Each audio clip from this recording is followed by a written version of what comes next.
Firstly, Hussain, thanks for having me. I think, okay, that's the nice part, is when I get to hear this, which is that in aviation, most of us somehow have felt or been involved with aviation in one way or another, because most of us fly. And every year, more people fly year on year. So it's nice that even those that are not fully interested in it, like you said, it's not your passion, but somehow you still like my output, my analysis, my introduction of the aviation world to you. So I like hearing this. لا بالعكس، هذا يعني من دواعي سروري مثل ما يقولون، يعني ان انا اشكرك، لان هذا الشيء ممكن احنا كنا نفقده. يعني صراحة السوشيال ميديا سهلت علينا صناع المحتوى بجميع تخصصاتهم، كانوا في تخصصات بسيطة او كانت تخصصات عميقة جدا. يعني مثلا في عالم الطيران احنا ممكن ننظر لنا تخصص عميق جدا ومتجدد، لكن انت بسطته وخليته أسهل للمتابع، فالناس بدأت تفهم هذا التخصص وبدأت تسمع. أتصور أنك بدأت تأخذ من الناس بعد ردة فعل واقتراحات. يعني ما أدري إذا هذا الشيء صار معك. 100%, because most of what I do in the aviation landscape will be on TV. And in order to see what I have to say on TV, you have to be watching at the right time.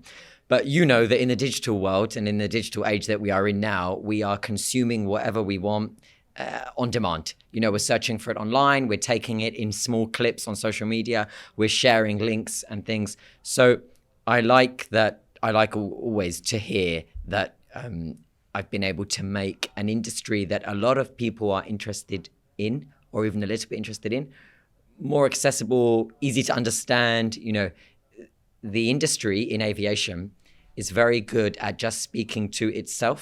But I like to take those conversations that are happening in aviation and tell the public as to what's happening. And somehow people find it interesting, which is a good thing. بدخل معك بعض المحاور اللي أنا صراحة يعني حاولت أني أفهمها. يعني ممكن أنك تكلم عنها معنا صراحة. يعني أكيد تهم اختصاصك وهاي شيء أكيد يعني، لكن خلينا نتكلم البداية. يعني شنو شعورك لما يوصفونك بأنك أصغر خبير طيران؟ I am young. This is something I will not deny. I'm 26, to put it on the record, as of the time that we are filming now. But aviation is something that I eat, sleep, live, breathe since about 4 or 5 years old. I mean, the best person to ask for this would be my mother, because she was the person that has known me my whole life. And she would say to you that my whole family knew when I was a toddler, you know, going into becoming an infant and growing up in the first years of school, that I was somehow, and there is no link. My father is not in aviation. My mother is not in aviation. There is no family link. But somehow I was absolutely obsessed with aviation. Eat, sleep, live, breathe. And I have always been this way. And none of us are 100% sure why. I speak to people that are established in aviation, and they tell me that also they had the same kind of childhood. They didn't have a link, but they absolutely just loved the track that they were following. My mother has videos of me at 6 years old just staring at the sky, following aircraft, and you know, and okay, a lot of kids do this, but maybe at 6 years old I knew what aircraft it was that was flying over. So maybe that was the difference. But this naturally grew into something that, as I started to get older, I was so invested in my passion, that was aviation, that I knew one way or another, the work that I go into, the career that I want to carve out, will be of the whole aviation sector as a whole, somehow involved not just to be a pilot and to fly, even though I love the idea of flying, and I love flying myself, but the whole industry as one is what I was completely fascinated by. And while I was growing up, I didn't play on the PlayStation. I didn't have Xbox. I wasn't interested in gaming. My thing was to read about aviation. This is what I enjoyed, to be honest. And although now it sounds, you know, even when I remember this, I think that sounds crazy now if I met a kid. But honestly, that is how I was. I only wanted to absorb everything. I used to research what are they teaching in universities about air transport management and take this whole syllabus of what the course is and then try to self-teach, in that period of growing up. So it was something that I was, as I say, obsessed with. And so I started working very young. My work started to be noticed while I was young. So for example, when I was 14, I had a website and I would write analysis on what was happening in the aviation sector. So I would see what was going on and then I would write my take on it. And at 14, one of the major national radio stations in the UK had seen one of the pieces I had written. And they had said, okay, we want you to discuss that article on air, on radio. So I said, great. But I was 14. So how was this going to work? From my side, I was ready. Would they be fine with it? And they were. And they had spoken to other authorities within aviation. So we have like regulators and trade body associations. They had spoken to them and said, do you know about this guy? He's young. And they said, yeah, we heard he's young, but his writing was accurate and go for it. Have him on to discuss it.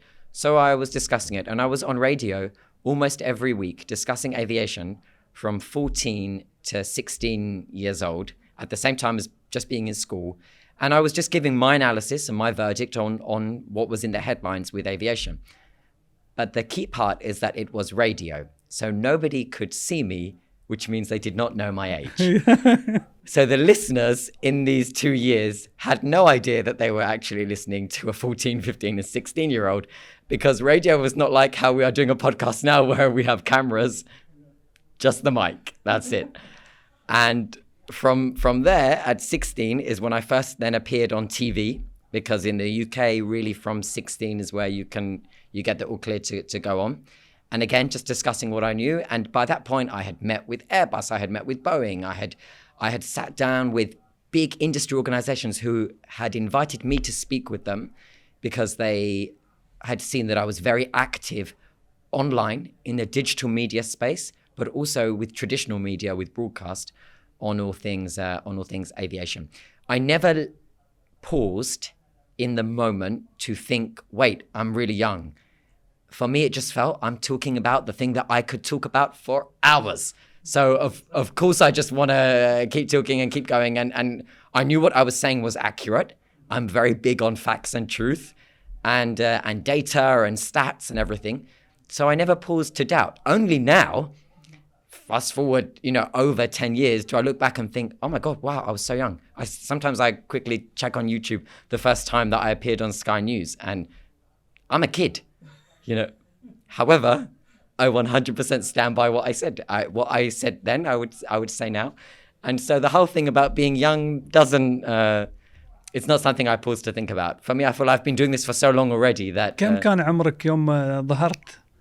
يعني في أول ظهور لك على الشاشة. For TV, I was 16. It was actually on my 16th birthday.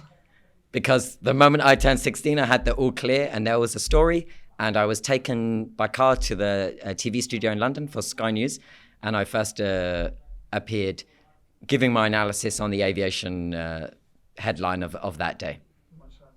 أكيد هذا شغف وتركيز. طبعا الشكر لوالدتك أكيد إنه ممكن هي اللي يعني ساعدتك أكثر في البداية ويعني ما حاولت إن تغير من اهتماماتك أكثر. يعني الشكر لها طبعا.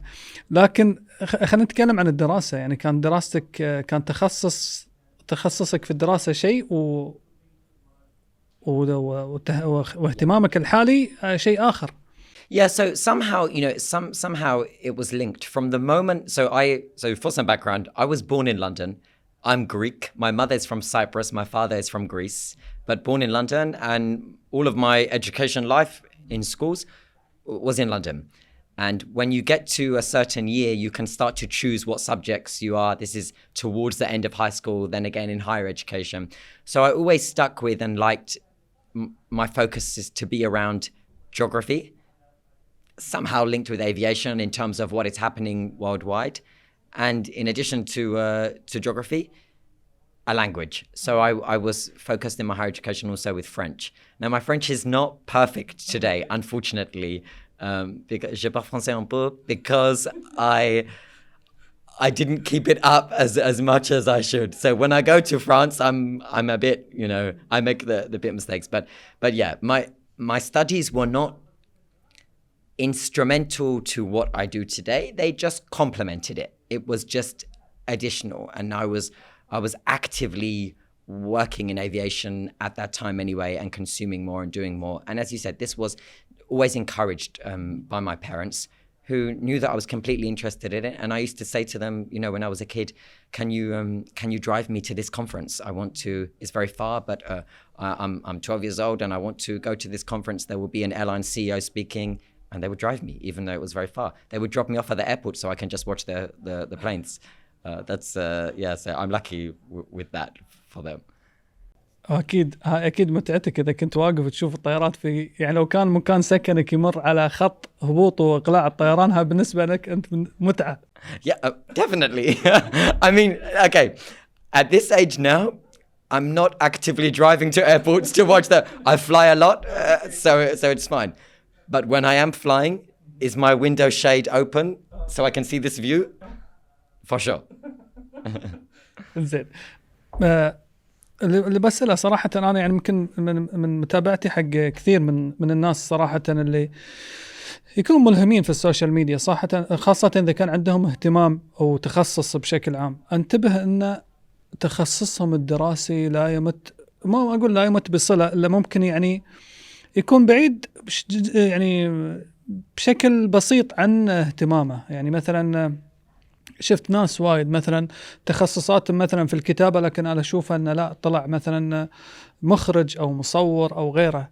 فهل أنت أنا بعيد عن تخصصك ترى السؤال، هل تتصور أن الهواية والاهتمام تغلب على التخصص الدراسي في أغلب الأحيان، خاصة في هذا العصر؟ 100%. I think a passion, if somebody has a strong passion, while making sure you have the safety net, in case, as your just in case measure, I think if you have a strong passion, if you are lucky enough to be able to have that passion, because there are many people that message me saying that it's not just, you are lucky for this or you're lucky for that, because I did dedicate so much time and work to be able to build where I have been able to go in aviation today. Many people say that you are lucky to have a passion in the first place, especially when it apparently comes from nowhere, like mine. Which is really true. So I think that's why I always think that if when I meet people that have these big passions in whatever, follow it. We're moving on from a world whereby, what you and 10 million other people study and leave school with somehow determines what job you go into. I think every year that becomes less and less relevant. Get your safety net, that's for sure. But if you are one of the lucky ones to be able to have a passion, follow it, see where it goes, see how you can carve out something that you are genuinely passionate about. Because when you are able to work in something that you are passionate about, it doesn't feel like work. And that's the best thing. بس هذا الريسك، هذا الخطورة ترى تبرز المبدعين والمميزين صراحة. 100%. عندي سؤال طبعا، الحين ندخل شوي عند أول تجربة. يعني شنو شعورك يوم ركبت أول طيارة؟ يعني هاي أول علاقة، يعني أول تجربة لك في ركوب أول طائرة مثلا، هل تتذكر هذه اللحظة؟ يعني دخولك للمطار، خلينا نتكلم قبل الطيارة، دخولك للمطار، تشوف مثلا عملية الدخول والبوردنج، وإن حد يعطيك البوردنج. يعني هذا بروسس ممكن أنت من الناس اللي أحس إنك تستمتع فيه. يعني هذه المرحلة، أوصف لي أول تجربة لك. وفي طبعا ما أدري إذا كنت تتذكر في أي سنة ولا لا، لكن هل لحد الآن موجودة في الذاكرة؟ So I first flew when I was only a few months old. So understandably, I don't remember that. I'm sure I loved it. أكيد إنك ما راح تتذكر. But I don't remember that exactly. But my earliest memory of flying will be around 6 or 7 years old that I have clear memories of.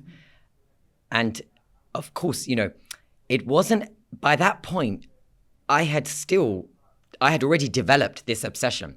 So it wasn't me arriving, being taken to the airport by my parents and looking around the terminal for the first time.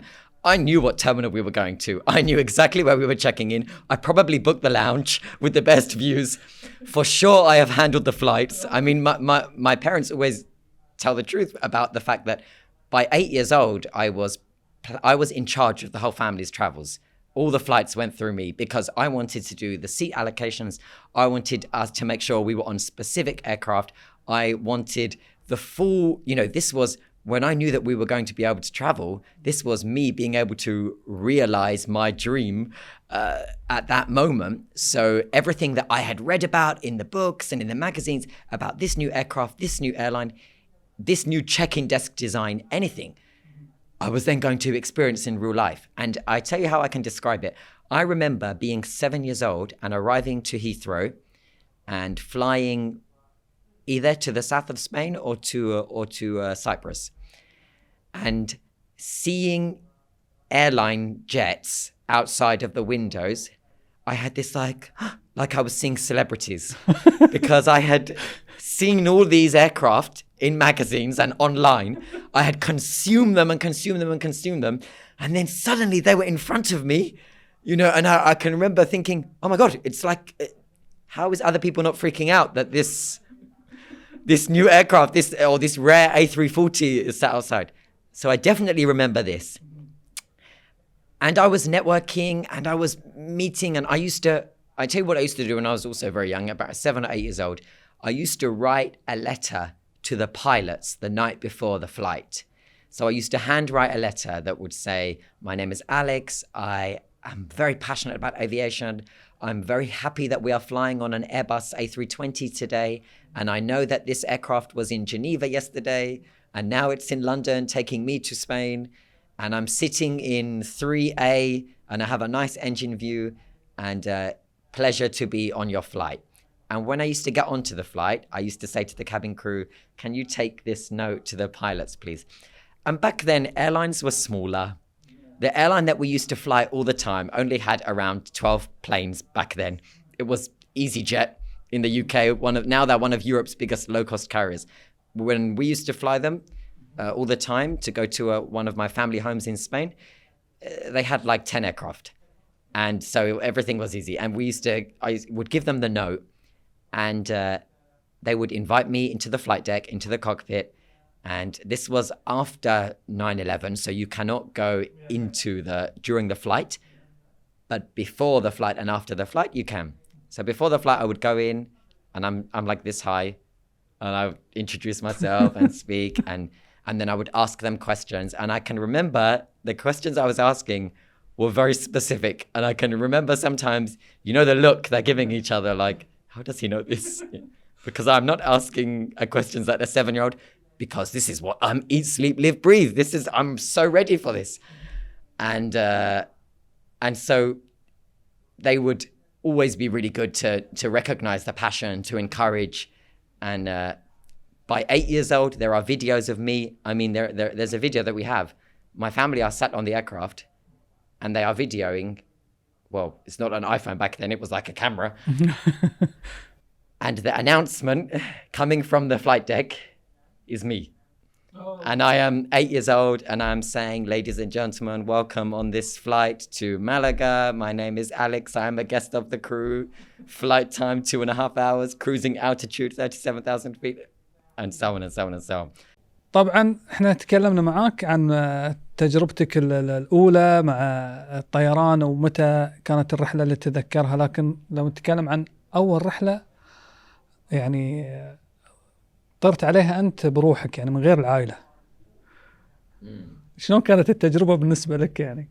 I was 8 years old when I first flew alone, because, and you look confused, at 8 years old, you can fly as an unaccompanied minor. So you are escorted to the aircraft. In the aircraft, you are put in a specific seat, and the cabin crew, they know that you are alone, so they check on you. And then when the flight lands, you stay, somebody comes to get you and take you. So my first ever flight alone, I was 8 years old. I was flying from Athens to London. It was on a British Airways Boeing 767. I knew more about that flight and that aircraft than anyone else on the plane at the time. I was completely excited for it. Even though I was having a nice holiday, I couldn't wait to fly, even though it would mean the end of the holiday. But I wanted to fly because I was flying alone. And I was flying alone because my father was in London, my mother was in Spain, and I was leaving my relatives in Greece. And again, it wasn't anything that was new or unexpected because I know what's coming. I know every step. I know every detail.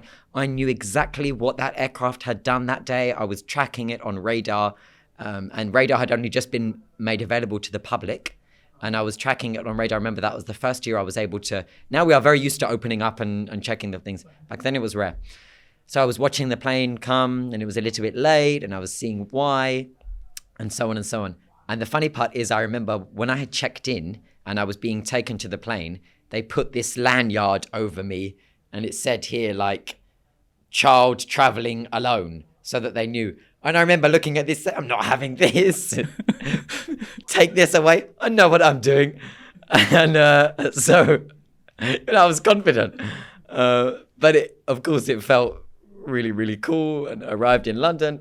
But the first time that I flew completely alone, without any special service, is when I was legally able to do so. So in Europe at the time, if you are 14 years old, you can board a commercial aircraft with nobody else. So I remember I told my parents, when I turned 14, on the weekend of my 14th birthday, I want to fly alone. I want to go to Copenhagen because they had just built a beautiful new terminal, and I want to see the terminal. And I remember I said to my mother, I will be completely safe because I will not enter Denmark. So I will fly to Copenhagen. I will stay in the terminal for around 6 to 8 hours, and then I will fly back to London. And you will be there when I fly back in London. And she said to me, okay. She trusted me. She knew that I knew. And she said, I remember her saying to my relatives, well, he's going to be in an airport. He's going to be in the transit area. It's a very safe place. It's totally, he knows where he's going. He knows what he's doing. And at 14, I saved my money. I saved £10 a week every week for 7 weeks. And that was £70. And I booked the flight. It was £70 return. And I was dropped off at Heathrow.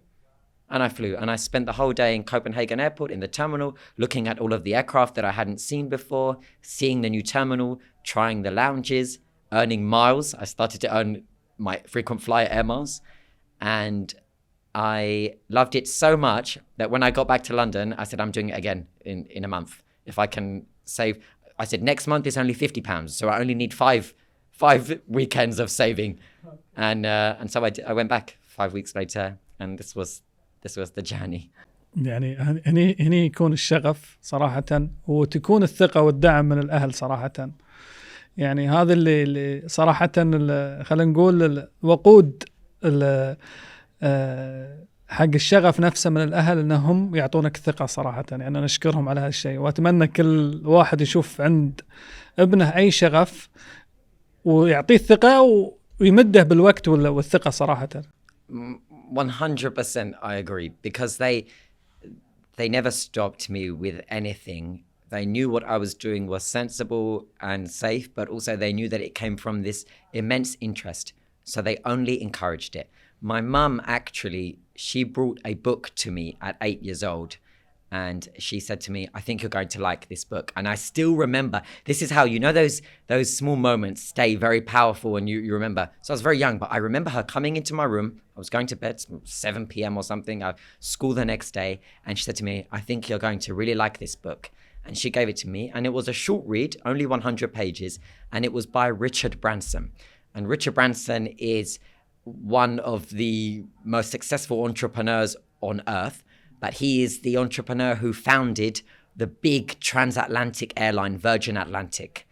And so he is an aviation tycoon. He is one of the first to break through and change how air travel looked in the 60s, 70s, in the 70s, in the 80s, in the 90s, and so on.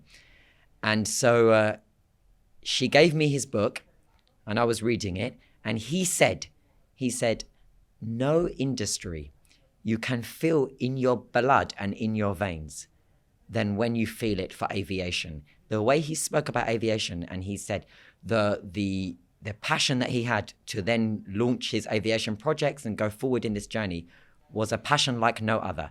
And when I read that at 8 years old, I thought, oh my God, that's what I have. That's exactly how I feel. It's the first time I remember thinking, oh my God, this is exactly the same.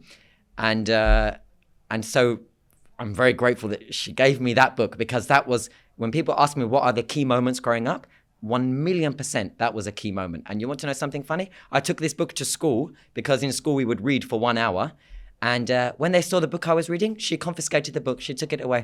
And the teacher, she said to me, no, this is an adult read. You need to be reading a kid's book. Can you imagine? I'm reading about one of the most successful entrepreneurs in aviation, and she removed the book because it was not a kid's book. Imagine that. I took the book back at the end of the day. خلاص, I read it at home. I'm speaking Arabic too now. وهذه نقطة أخرى، يعني حتى في المدارس المفروض يثقون فيما يأتون به يعني الأطفال بشكل عام. يعني حتى لو كان هذا شغفه لا تستهين. في الوقت الحالي احنا يعني أنا عيالي صراحة يعني أنا أستنكر مثلا سرعة تقبلهم للتطور اللي قاعد يصير، أو حتى إتقانهم للغتين في نفس الوقت. فلا نستنكر ولا يعني لا نستصغر عقولهم حتى لو كانوا صغار. Yeah, exactly. And you are a good parent by recognizing this, and I know going forward their kids are going to benefit from the way in which you approach things, and then what you have planned for them, and anything that they want to do, I know you're always going to encourage. We spoke about safety nets and the importance of safety nets, but if they've got a passion, let them go for it. الحين بندخل شوي بعد ما يعني تعمقت في تخصصك أكثر، وبدأت أول علاقة لك مع شركات الطيران أو زيارة لك لبعض المصانع بشكل عام. طبعا أنا أدري شنو شعورك في أول زيارة. كان طبعا شعور لا يوصف أنك تزور مثلا مصنع من مصانع الطيران.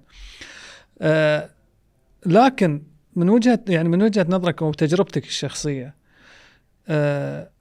مصانع الطيران في الوقت الحالي أكيد أنها فيها تطور يعني ملحوظ بين فترة وفترة، أما تطور للمستخدم نفسه كالطائر نفسه، أو للمسافر نفسه، أو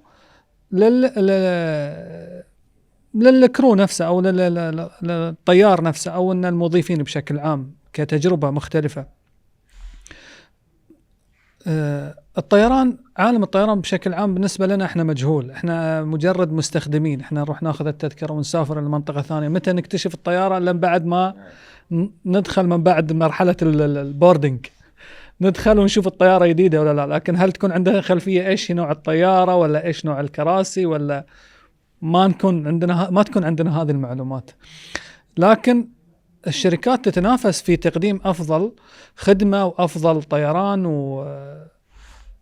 وين شفت المنافسة وصلت في الوقت الحالي من وجهة نظرك بين الشركات بشكل عام؟ هل تشوف أن في منافسة يعني فيها فارق كبير، ولا في تفاوت بسيط؟ So, aviation is amazing, okay? Not just my opinion, but what we achieve globally. You know, we are every year, not only are we innovating every year, the concept of flight, so the very idea that we fly, is less than 100 years old. How far we have come in 100 years is unbelievable. Firstly, setting out to try to say, can we defy gravity and be in the air? And now we're like, oh, does it have a double bed? Is there a sliding door? This is the level that we have reached. And it changes every year, and it innovates every year. And, you know, the world of aviation to many is a secret world. And if people and if passengers knew how complex the concept of air travel is, I think nobody would ever complain about a delay or something like this. You know, the amount that is involved. Okay, it's true for a lot of things, but for aviation, oh my word, with regulation, with security, with safety, with the mechanical engineering performance that we continue to innovate with every year in aviation, it's just amazing. Most aircraft, most of the commercial aviation industry is ruled by two players: Airbus, who are European, and Boeing, who are American. And Airbus and Boeing really rule the global aviation landscape. They supply the aircraft to most of the airlines worldwide.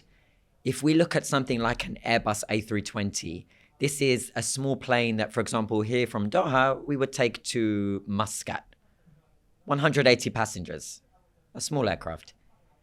One A320 around the world takes off or lands every 2 seconds.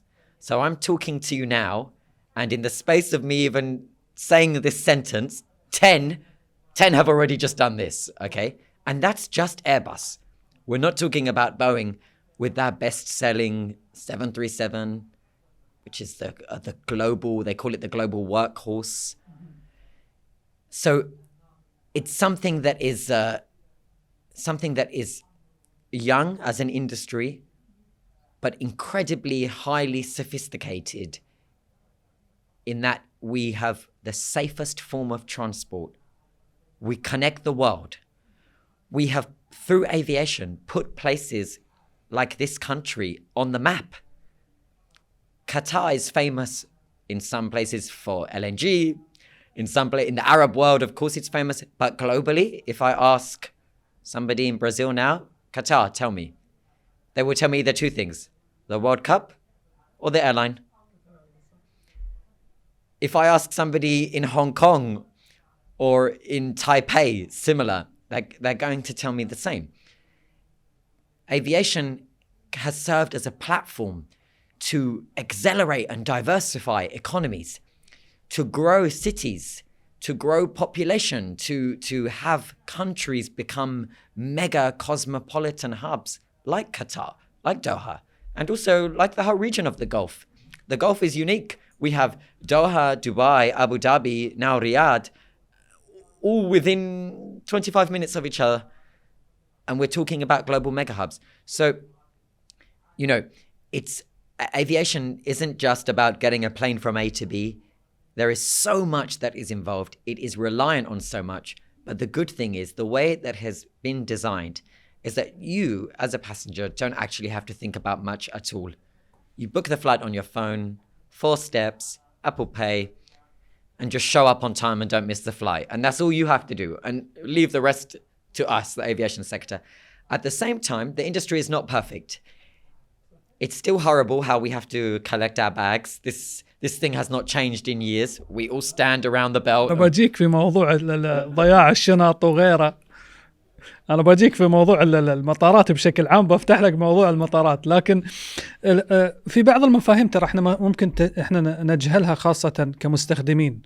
يعني كنا أما سياح أو حتى زيارة عمل أو حتى أي كانت الرحلة أو استخدامنا للطيارة بشكل عام. لكن احنا ما نفهم السوق صراحة، سوق الطيران. خلينا نتكلم على مستوانا احنا كمستخدمين.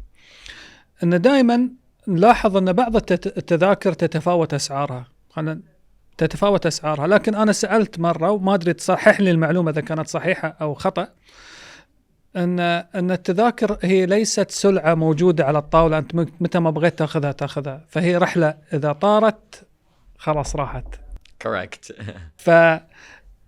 نبي نوصل المعلومة هذه للناس، لأن في ناس ممكن ما وصلت لها كونسبت أو يعني الطيران بشكل عام، البزنس بشكل عام. ليش مثلا الرحلات هنا تتفاوت أسعارها، وعلى أي مقياس يقيسون التذاكر؟ كانت مرتفعة أو أنها كانت رخيصة السعر؟ Sure. This is really relevant because this year especially, it is the question that I am asked the most about ticket pricing. How does it work? People are asking me, why are fares so high? And they are very high this year, and so on and so on. So if we look at a economy class cabin and you have 100 people and it is a flight from Doha to Paris, the 100 people cabin of economy class passengers, they will not pay the same for the flight, even though the flight is going to the same place, the seat is exactly the same. They will pay something that is known as fares. So you have 100 seats and they are divided up, let's say, into 10 categories.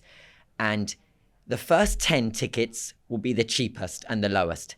And once I have sold you as an airline the first 10, the next 10 passengers to pay will pay a slightly increased fare. You still are having the same luggage allowance. You still are flying to the same place. You're on the same cabin, the same seats, everything. Just you're in the next 10. And what will happen is this will gradually increase as the flight becomes more full until we reach the last 10 seats of the economy class cabin. And those 10 passengers will pay the highest fare of all. And that will typically happen closer to the flight. In general, flights are cheaper when you book them well in advance. Now, this region in the Middle East is not so good globally at being able to plan ahead like other regions. When I speak to Europeans, some of them are booking travel 1 year in advance, 9 months in advance, and so on and so on. Here there is more of a last minute nature, probably because we have a more developed, it's a mix of culturally to do with being Arab, and maybe that makes them more spontaneous in let's make these decisions, maybe compared with a European who would take a more planning approach. But it's also to do with the way in which we have such developed aviation sectors here that we just expect it. We know there's 4 flights a day. We know that there's availability for us to go on. We know they are operating these big, large aircraft. So we're only going to book a few weeks in advance. And everyone has busy lives, and this is what suits people. But as a result, you will end up with a higher fare. Now, sometimes when you book really, really last minute, the fare will come back down because where they have been selling the fares throughout, actually there was not much demand. So instead of tempting you and offering you this next higher fare, they will say, you know what, put some more from the lower fares so that we can fill up the plane because it looks like it's not filling up. So at the end of the day, what I've just explained is supply and demand. Aviation works on supply and demand.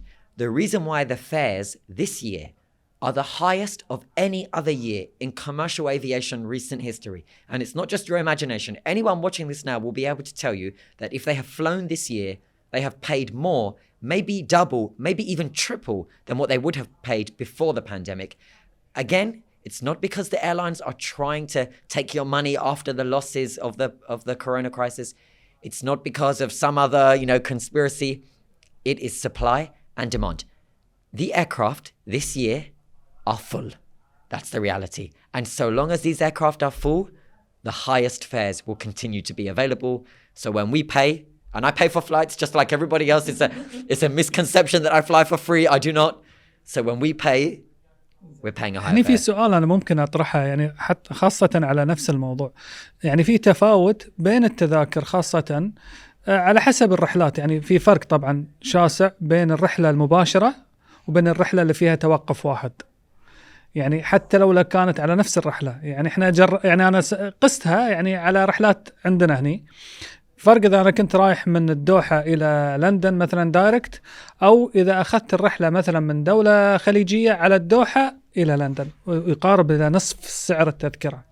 صراحة نبي نفهم الموضوع فيه، هل هو على نفس الخطة اللي قلتها أنت مثلا؟ Everywhere. So here we are a hub.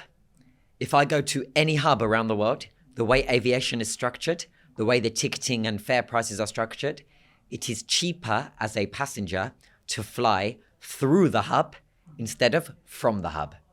And anybody who lives at a hub, and this doesn't just happen here in Doha, for the passengers that live near London Heathrow, they are paying far more for that ticket to fly from London to New York than the passenger who is on the same flight as them, but he is flying Stockholm, London, New York. His fare is lower because the airline is benefiting from him being on 2 flights, and therefore his financial contribution to the airline is distributed across 2 flights. So they are able to lower that fare. In a nutshell, when you are only flying point to point, you will always fly on a fare that is higher. And this is true for Paris, for Madrid, for Hong Kong, for our neighbors in Dubai, Abu Dhabi, for Kuwait, and of course for here in Doha. So for years, this is probably the question I get the most on Twitter. Maybe Qataris, they think it's they discovered something unbelievable because I can see how it looks, and they say, Alex, we saw And if I take the same plane, but I start it from Kuwait, it's cheaper. How can this be? They are ripping us off because we have no choice. You do have a choice. بس هل تسوى التعب والحجز والذهاب والعودة يعني بتخسر أكثر. That's the choice. That's the decision you have to make. That's the decision you have to make. Or the people that are in Kuwait and they're flying through Doha to go to London, let's say, on a lower fare. Okay, we can do the same. We can fly through Kuwait.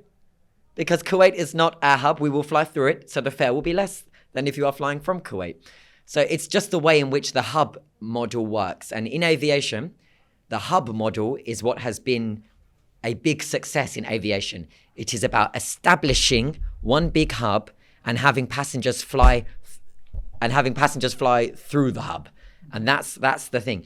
But this model that Qatar has built its success on, Emirates, Etihad, and so on, this model is a little bit under threat because in the next 5 to 10 years, we have aircraft that do not need to stop. We have aircraft that will be able to fly over 20 hours without stopping. So if I can still offer you a competitive fare, and let me ask you, Hussain, okay, if you need to go from London to Sydney, you have a work commitment in Sydney, and I can offer you the exact same price. I can offer you a business class suite. I can offer you to get to Sydney in 21 hours non-stop from London. And I tell you that the aircraft is beautiful, state of the art. Or I can offer you the same price, but you will stop in the Middle East for a couple of hours. What would you choose? Would I choose to non-stop or one stop? Exactly. Same يعني نفس every single parameter is the same. The same seat, same cabin, a flat bed. You're going to have beautiful meals, everything. Are you going to stop or not stop? You will choose direct. Okay. So there are just as many people at the moment who will choose direct, who also choose to stop and stretch their legs. But this market of passengers who want to just go all the way, this is growing year on year. And more airlines are investing in planes that can go ultra long haul. And this is a growing, so far small, but growing threat to places like the Gulf, where we rely here on passengers stopping. ممتاز. في سؤال بعد صراحة أنا يراودني، أنا سمعت يعني أكثر من مقابلة حق طيارين، أتصور حتى في كذا بودكاست سمعته، إن هذه معلومة جديدة علي. أنا سافرت مرة من الدوحة إلى لوس أنجلوس رحلة مباشرة، وكانت أطول رحلة في حياتي. I just did this flight 2 weeks ago. مستحيل، أنا ما أتذكرها الرحلة كأنها حلم، يعني من صعوبتها بالنسبة لي كانت تجربة أولى. لكن لاحظت أن أغلب الطيران يعني كنا نتصور أن الكرة الأرضية موجودة مجرد أن الطيارة تطير من نقطة A إلى B في خط مستقيم. هذا تصور أي شخص، يعني ما يدري أن في شوارع وأنفاق في الجو. بس أن في نقطة أنا استغربت منها، أن احنا طرنا أتصور إلى قريب القطب الشمالي، وسمعت هذا الطيار أنه يتكلم عن بعض الأمور في هذا القطب، أنه ممكن الرحلات الكثيرة على هذه المنطقة فيها أشعاع ولا شيء، ما أدري. ما أدري إذا تتعرف هالمعلومة ولا ممكن تكلمنا عنها يعني بشكل عام، عن بعض المخاطر اللي في الطيران، اللي هي مش على الطيران نفسه، على المناطق اللي تطير فيها الطيارة بشكل عام. So, firstly, the reason why you are surprised is because we are so used to looking at the map as a 2D image when, and I hope this will not trigger too many YouTube comments, but the Earth is not flat. Okay? I know there is a growing movement online, but it's not flat. It's a sphere. And so, the most direct route is not what it looks like on a 2D map going from here to here, but instead is over. So that flight, as I said, I just did this 2 weeks ago, Doha, Los Angeles, and the same as you, I went over the North Pole, coming back slightly different way, Alaska, Siberian corridor, and over. We are flying in aircraft that are state of the art.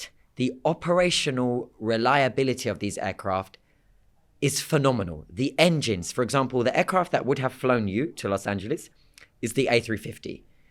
They have Rolls-Royce engines, state-of-the-art, incredible technology, the latest in efficiency and in sustainability, but also in performance, okay?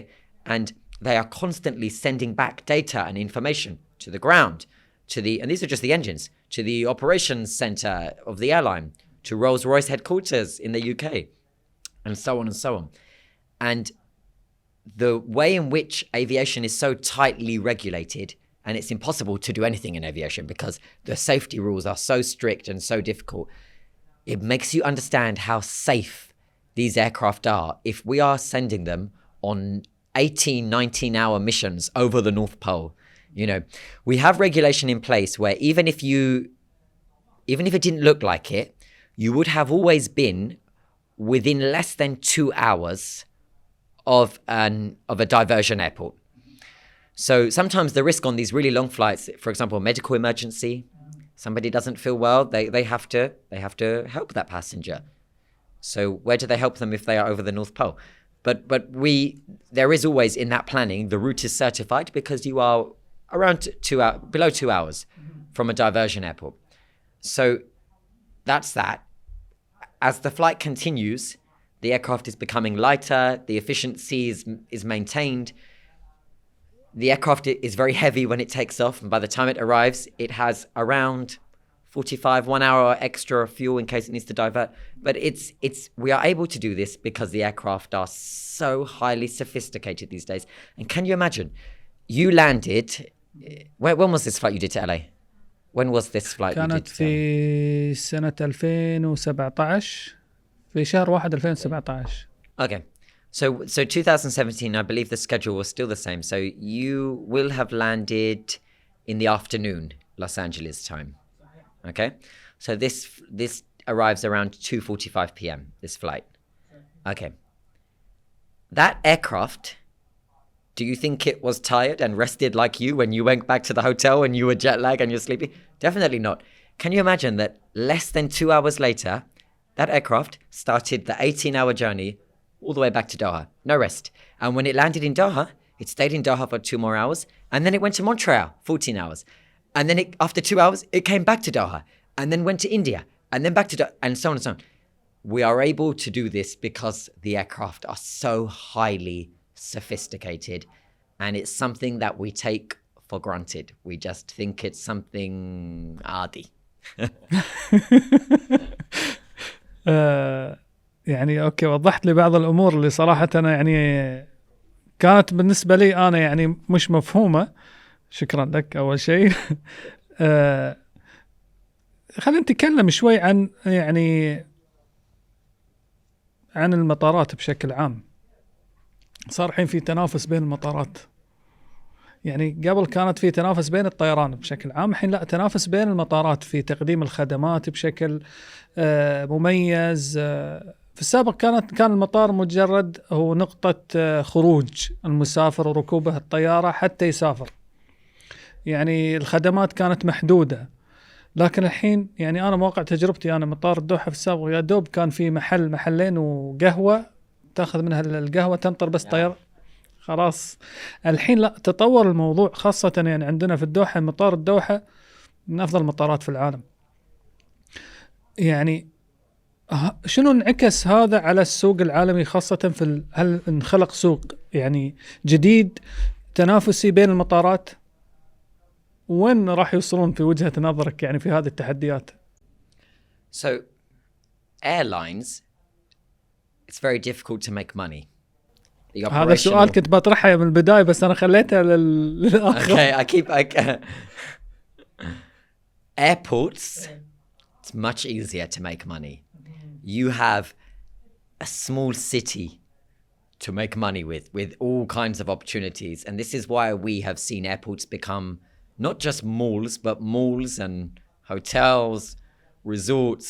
We have gyms, salons, wellness, state-of-the-art spaces and lounges and so on. And this is the direction. Every year, airports will only get better. We are seeing a lot of commitment now to investing in new airports. In the region, we're going to have several new airports popping up. So already we've got, of course, the state-of-the-art Hamad International Airport in Doha, which just had the expansion that opened last year, which is a beautiful green metropolis, an oasis, known as the Orchard. Dubai Airport, very early on, was very impressive, specifically its Emirates terminal.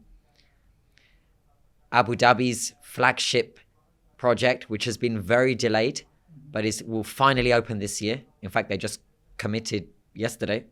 It's opening this year for sure, the new midfield terminal.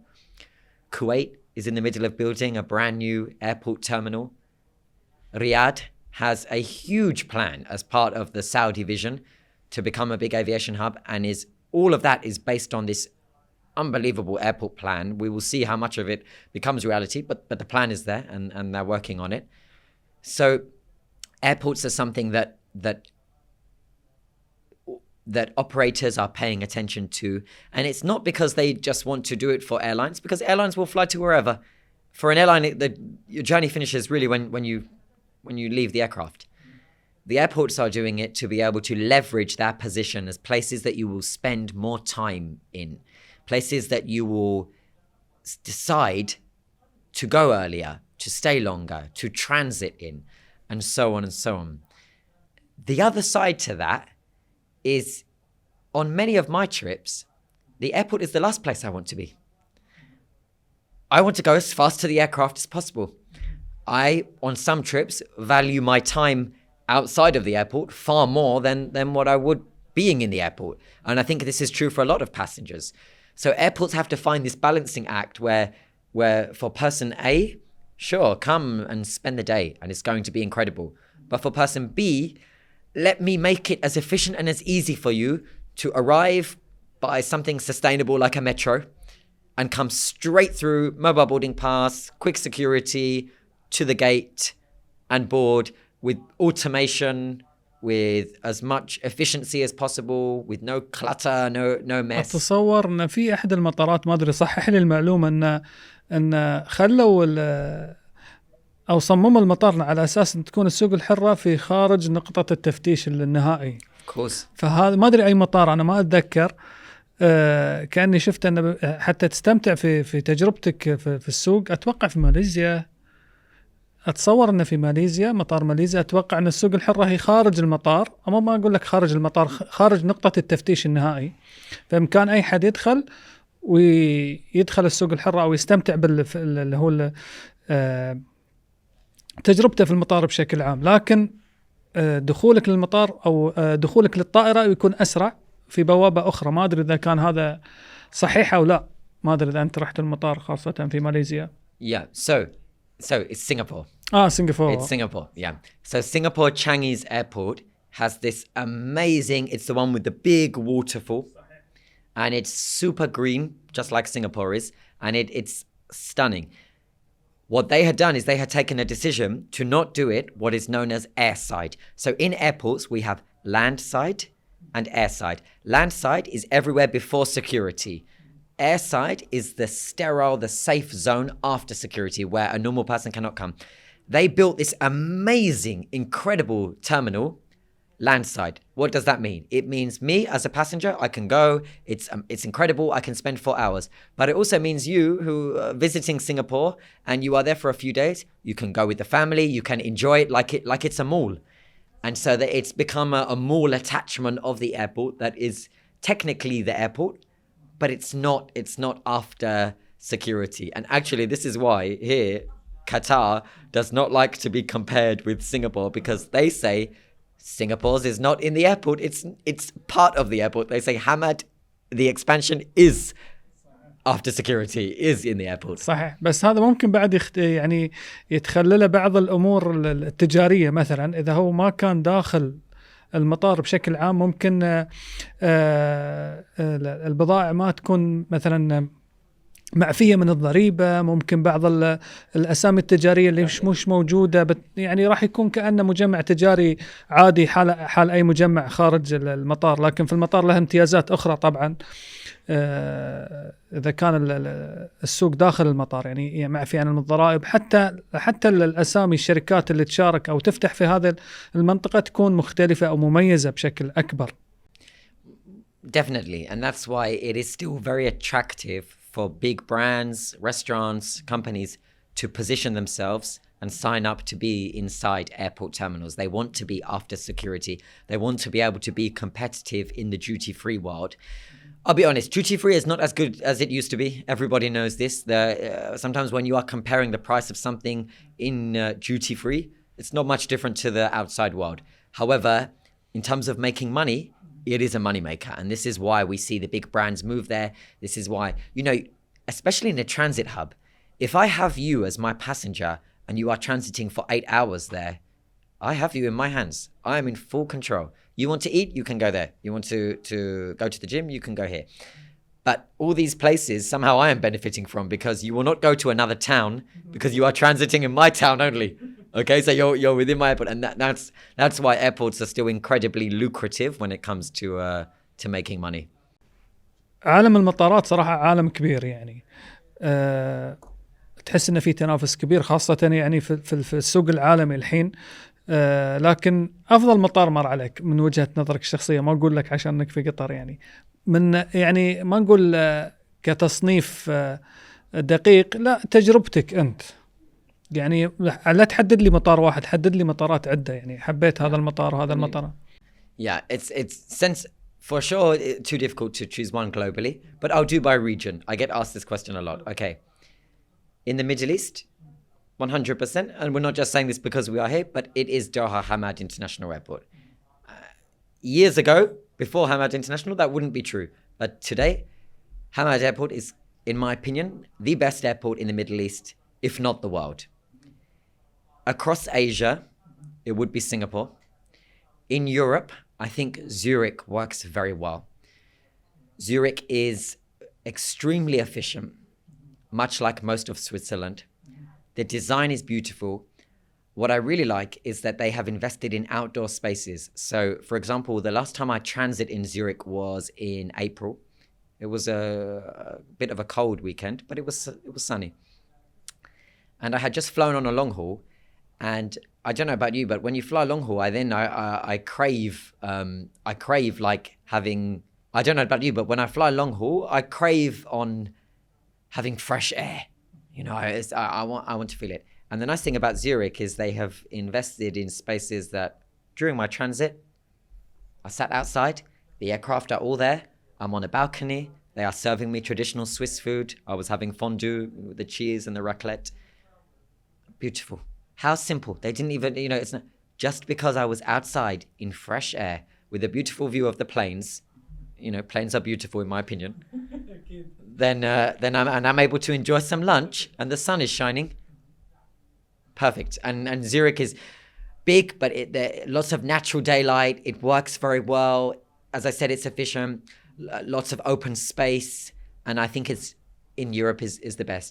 In the US, most of their airports are a disaster because it's older infrastructure. And I think the next administration, we will see what happens with the election and so on.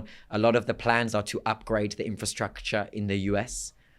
And there are exciting things happening on the continent of Africa also. There are many airports that work very well on the continent. And there are big plans in places like Rwanda, Kigali. I've been to Kigali a couple of times.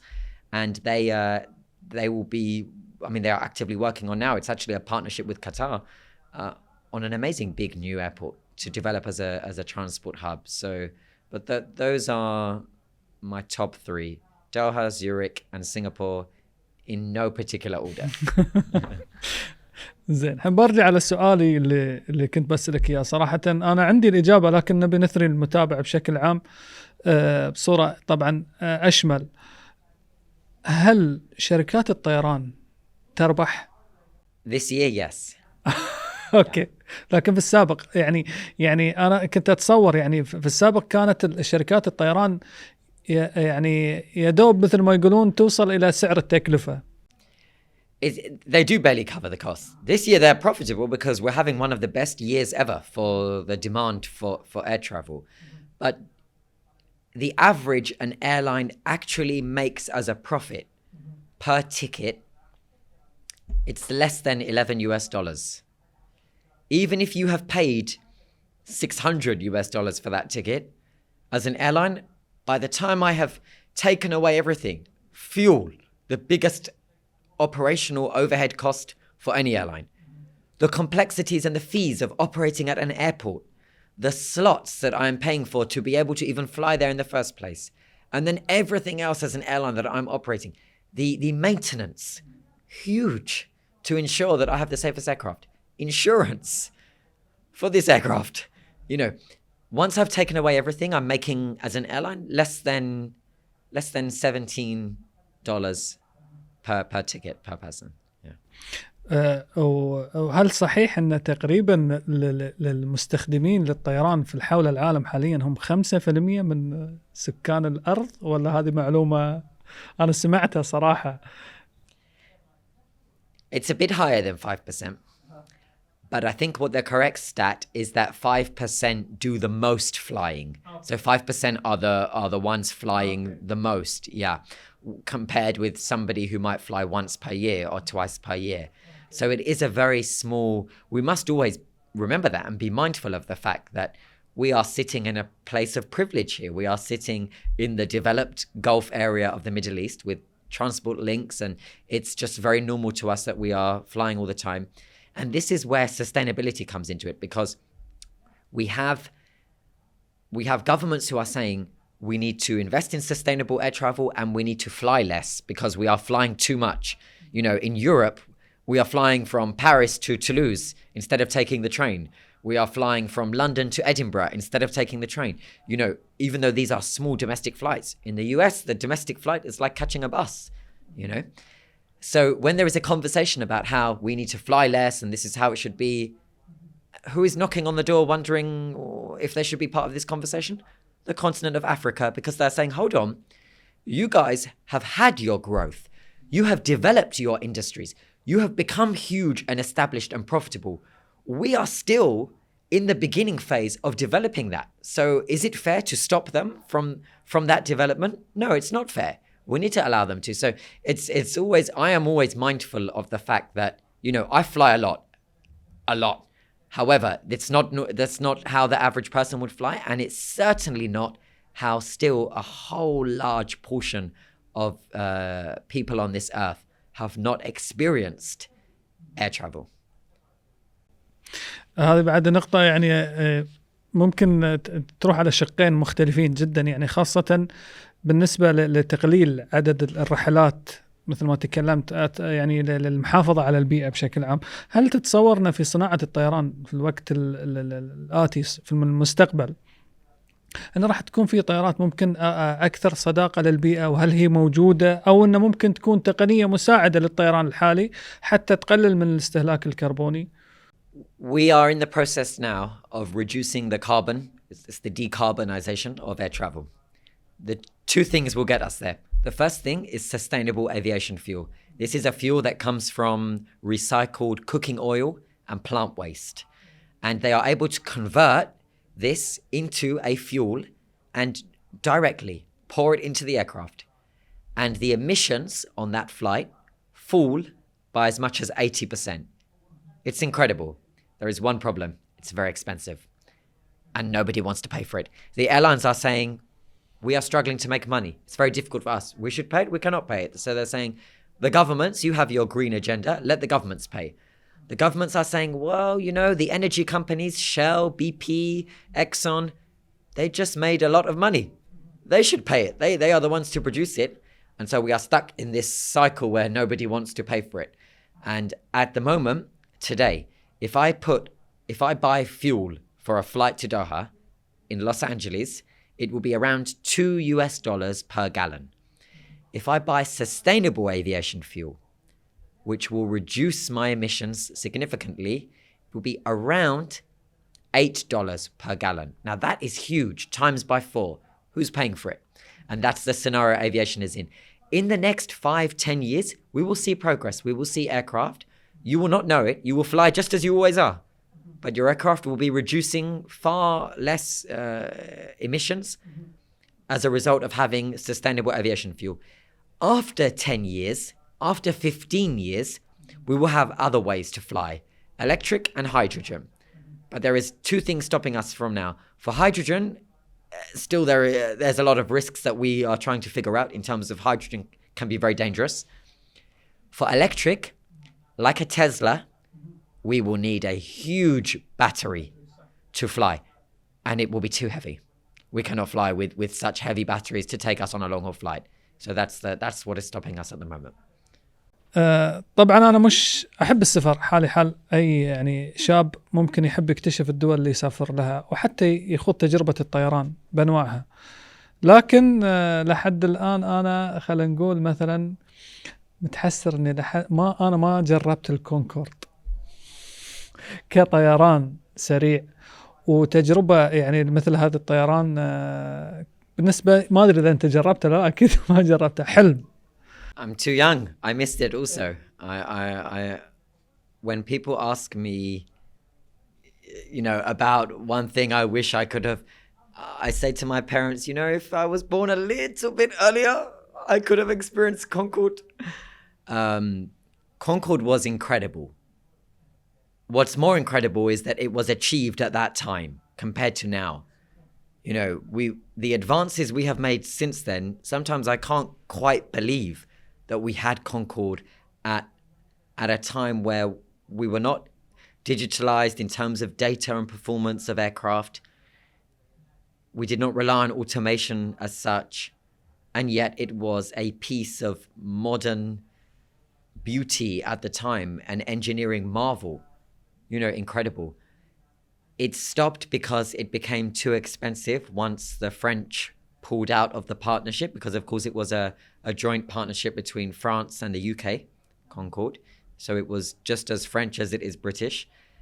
And the Concorde did suffer an accident at Paris Charles de Gaulle Airport. It wasn't really related to the aircraft itself. It was something was on the runway, which caused the accident. But Concorde was involved, and some, trust in the aircraft disappeared a little bit, even though it was not the fault of the aircraft. And it was very, very expensive to operate because it was such a unique bird. To be able to operate this was incredibly high. And the French decided that they wouldn't continue the project, and they handed it over to the British. And the British couldn't do it without the French, just because of those costs. And so they ended the project. But we were flying at that time on Concorde. You were able to cut travel times by almost 50%. Now, let's fast forward to now. In terms of what we have achieved, can we go from anywhere in the world with double beds and showers, in first and business class? Yes. Have we economy class cabins that have never been more comfortable than today? Yes. In a few months, an airline in New Zealand will launch a concept where you can have your seat, but you can also go and use bunk beds, kind of like private bed bunks, and you will reserve it for 4 hours. And so in the 4 hours you want to sleep, that pod that you will sleep in is yours. We're innovating. We have changed the way that we have been able to travel. But here's what has not changed. It still takes the same amount of time to fly from point A to point B. I cannot yet get there faster. And this is where one area in aviation of innovation that will change the way we fly over the next 20 years, over the next 15 years, let's bring it forward, is that we've achieved everything else. What we need to now work on now, and what they are working on, is getting us from A to B faster. And I would say that one of the best startup companies that is best positioned for this is a company in the US. They are called Boom Aero, and they will ultimately enable us to fly hypersonic, faster than supersonic, and they will cut travel time. So we'll be looking at flying from, for example, Doha, London, just under 3 hours. It will be very fast. It's going to be expensive, but they hope that they will be able to sell the ticket prices to be in line with what we pay for business class today. So definitely the next generation of air travel will be having us fly there faster. هل في تصورك طبعا أن الشركات من بعد ما توقفت الكونكورد عن تصنيع الطيارة ليش ما تبنوا الكونسبت هذا أو الفكرة أنهم يصنعون الطيارة البديلة عن الكونكورد أو حتى ما يوصلون لمستوى سرعته ممكن إلى نص السرعة؟ Concorde was something so ahead of its time that when it all finished, the world wasn't in a great place to then trigger those investments. We had the global financial crisis. The world was essentially in recession. Not only were people flying less, you certainly did not have big aviation companies investing to replicate the success of Concorde, because Concorde was a success, but also was crazy expensive and difficult for them. So they focused primarily on the basics and grew from there. And that's why so early on, we didn't see a company copy the success of it. But it's happening now. We have startups all over the world that are well positioned with ensuring that in the next decade, we will be able to fly hypersonic if we are willing to pay to do so. عندي سؤال يراود ناس كثير، سؤال جدا مهم، أهم سؤال في البودكاست. كم مرة ضاعت لك شنطة في المطار؟ When flying? لا في المطار. Few. زين. You have to put an air tag in your bag. هذا حل حديث صار يعني، بس في السابق طبعا ياما شنط كانت تضيع، لكن هذه مرحلة فقدان الأمتعة والشنط بشكل عام في المطارات. يعني أنا استغرب أن لحد الآن لم تجد مثلا آلية معينة أن تسهل إيصال مثلا الشنط للمسافرين بشكل عام، أو تلاقي حل لهذه المشكلة. أدري أنه هو عملية أخذ الشنط مثلا من المطار إلى الطيارة أو العكس، على حسب كل مطار يحتاج وقت وطريقة توصيل خلينا نقول، لكن كحقوق للمسافر بشكل عام يعني ممكن تضيع في بعض الأوقات. So I love to fly, but I don't love all things about flying. I'm also human. And the truth is that much of what happens in the airport has not changed over the last 60 years. You know, we still stand at that belt and hope that the bag appears, and you cross your fingers when you've been waiting a long time. The reality is that I hope that we have more airport innovation going forward that just change the processes, change how we do things. We change how we do things everywhere in life, in areas of society. You know, there are so many examples of this. But a lot of about aviation, what we know about air travel hasn't changed, because a part of the reason is aviation is so tightly regulated. It is so strict in its processes that what we have built is so safe and works that it's very difficult to disrupt what works well by saying, let's change how we do this. Aviation is very, no. This works well. So don't change it. And that's why in so many areas of the air travel experience, we have these processes that just haven't moved on with the times. We need a better way of delivering luggage after the flight. We need a safer way of doing it, because I can take anybody's bag and go, you know. We need a better way to be able to pass through security, which is also a very unpleasant part of a very necessary, but an unpleasant part of the air travel process for many. And also queues. You know, sometimes we're queuing for things that we don't need to be there in the first place for. I think this every time when I go to a conference. All these conferences I've been going to in the last few weeks here, for example, okay, I'm queuing for a badge that is never checked. Why did I just queue 30 minutes for a badge that's not checked? Why don't I just come in with something on here? Or if I can travel the world with a QR code on my phone, I can enter a conference hall in the same way. So it's not just aviation. However, it's true that especially when it comes to the airport, we need those processes to move on. Yeah. وانت طبعا هذا اللي راح اسالك اياه طبعا هو شيء ملموس حاليا صراحه. التكنولوجيا الحاليه للمستخدم نفسه وايد غيرت طريقة التعامل مع الطيران بشكل عام، من ناحية حجوزات التذاكر، حتى متابعة الرحلة، متابعة الأمتعة مثل ما قلت من شوي، وحتى في حالة تغيير البوابة إلى بوابة أخرى في المطار في حالات مختلفة. يعني هذه الأمور هذه اللي كانت تنعكس على المستخدم نفسه من شركات الطيران أو حتى المطارات نفسها، هل ضافت لهم الشيء الكثير ولا هل كانت عبء عليهم؟ Digitalization now has made things easier for sure, especially the back end that we cannot see as passengers. You know, everything is more streamlined. I'm able to do everything almost from my phone, whether it's check-in, submit my passport data. You know, everybody knows all of this. But digitalization has played a massive role and will continue to. And it is primarily benefiting us as passengers.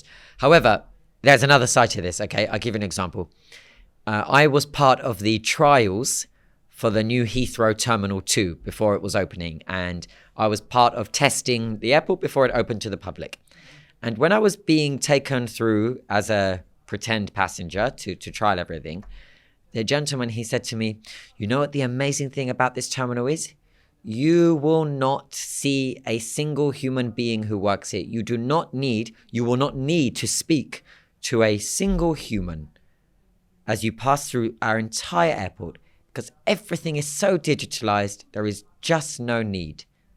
Okay, for me, at 26 years old, great.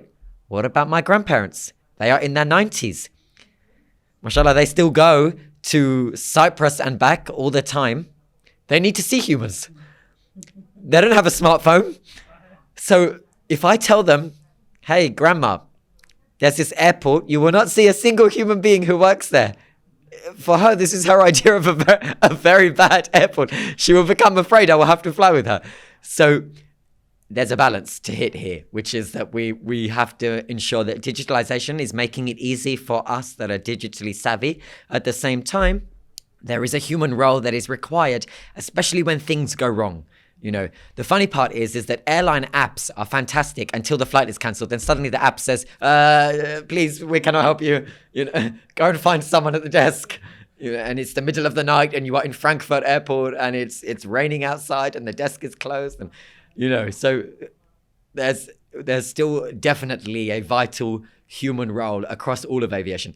In the airport, on the aircraft for sure, you know, and all the other key jobs that make everything work. You know, we rely on baggage handlers to be able to take the bags from the belt and load them onto the aircraft. In the UK, where they have strikes every couple of weeks, when the ground handling agents, so the airport staff responsible working outside, when they go on strike, everything falls apart. And you quickly realize the importance each stakeholder and each area of the airport has to play in helping us go from A to B. في سؤال الحين طرى في بالي، لأن صراحة هذا يعني سبب لي توتر، ما فهمت يعني إيش الفكرة اللي تستفيد منها شركة الطيران. على سبيل المثال، أنا كنت مسافر من نقطة ألف إلى نقطة باء واخترت الشركة الفلانية، لكن يوم وصلت للمطار اكتشفت أن الشركة مختلفة. يعني المفروض أركب القطرية، ركبت خطوط أخرى. فهذه بعض المرات تسبب مثلا توتر، ليش غيروا الطيارة إلى شركة أخرى مثلا؟